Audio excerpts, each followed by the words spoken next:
Dustin Miller, PolyInnovator.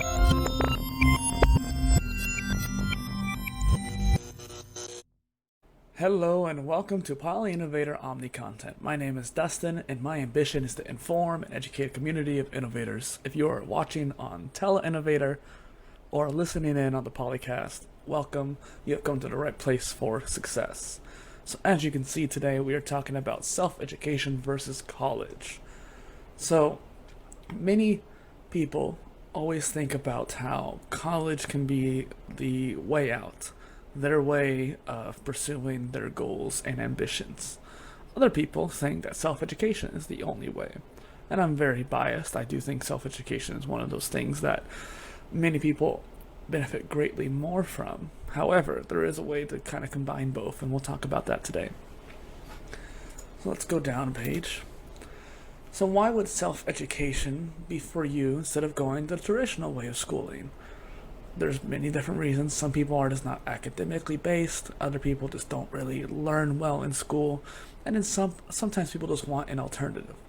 There is also the benefit of self-education alongside college as well.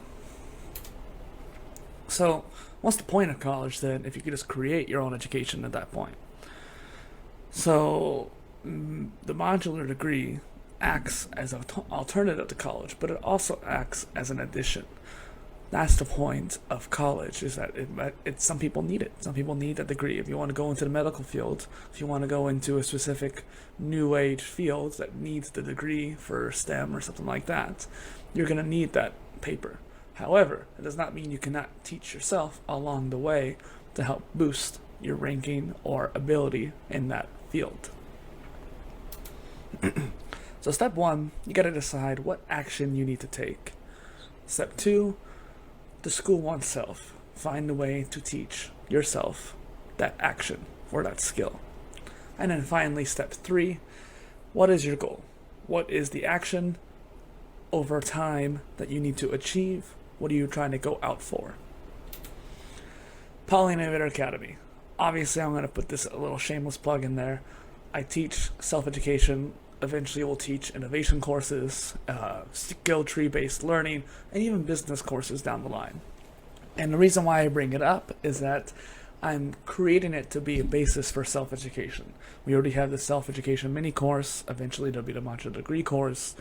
And if you want to create a modular degree alongside your own traditional degree or just in replacement of it, I wanted you to be aware that it is coming. So you want to ask yourselves these questions.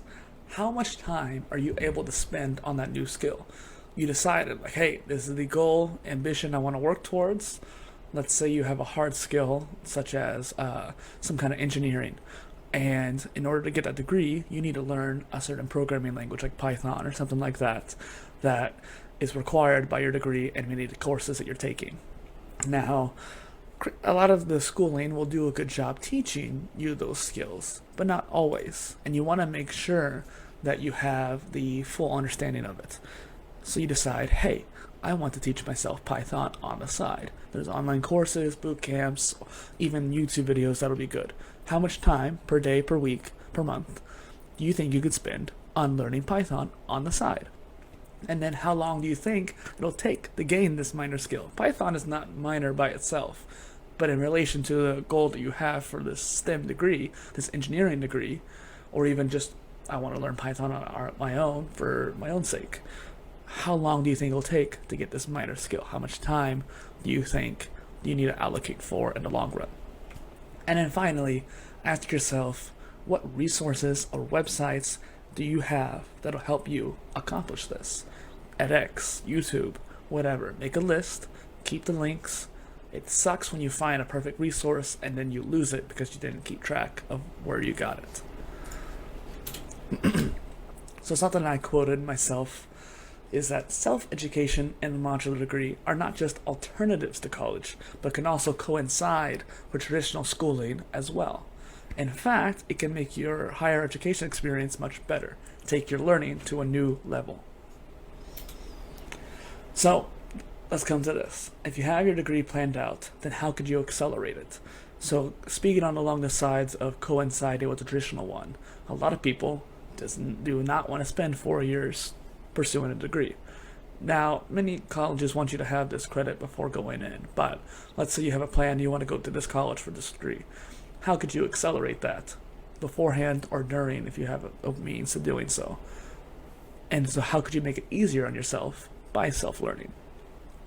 Going back to that Python example, you need to learn Python for your engineering degree. If you learn on the side, you'll accelerate your learning for Python, which will help you in the courses that need it in order for your engineering degree to be completed. Sometimes you can even test out and be like, hey, I know Python on my own, let me test out of this course so I don't need to take it, and I can focus on more engineering-based stuff, more hard science besides the programming. Alternatively, maybe a liberal arts, there's a philosophy major or philosophy class that you need to take. Perhaps you can take it through Sailor.org or Straighterline and get the credit out of the way, because you could learn quick. You're like, hey, I want to read these books quick. I don't want to spend all this time just writing papers and not really understanding the knowledge. So you could prepare yourself by taking that CLEP test. CLEP is a test you can test out for the credits, so to speak. You can read more about that in the blog. I'll link below. So once again, think about how you can accelerate your traditional or modular degree. And then overall, this goal, that goal you have in mind, what are you here for in this case? Why are you watching this video? Is there something that you need to learn or understand before going towards your degree?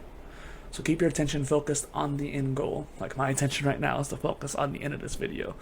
But what things should you be doing to create your college learning experience? So if you're doing a modular degree, you're basically creating your college experience. So what things do you need to be doing in order to really facilitate that growth and learning?